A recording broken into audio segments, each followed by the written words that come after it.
क्रिकेटमध्ये काही सामने खेळण्यासाठी असतात तर काही जिंकण्यासाठी, पण काही सामने इतिहास बदलण्यासाठी असतात. कालचा भारत विरुद्ध वेस्ट इंडिज सामना तसाच होता.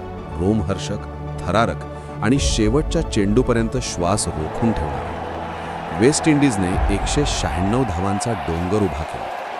196 धावांचा पाठलाग करणं सोपं नव्हतं, तेही वर्ल्ड कप सारख्या मोठ्या मंचावर. भारताची फलंदाजीला सुरुवात झाली आणि भारत अडखळला. अभिषेक शर्मा लवकर बाद झाला.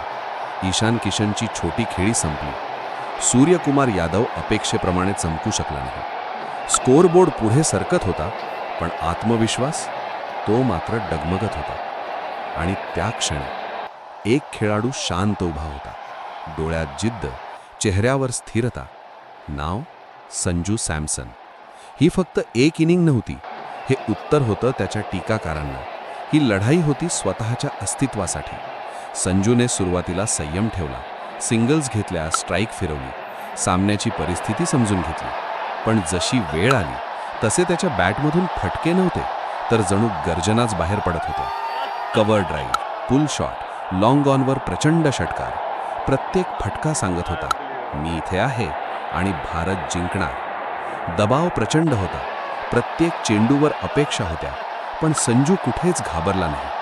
तिलक वर्मासोबत महत्त्वाची भागीदारी, हार्दिकसोबत शेवटपर्यंत धैर्य. आणि मग आला तो क्षण. 19.2 ओव्हर आणि चौकार. भारताने 196 धावा पूर्ण केल्या. T20 वर्ल्ड कप इतिहासातील सर्वात मोठा रनचेस. संजू सॅमसन 97 धावा. हो, शतक चुकलं, फक्त 3 धावा कमी पडल्या.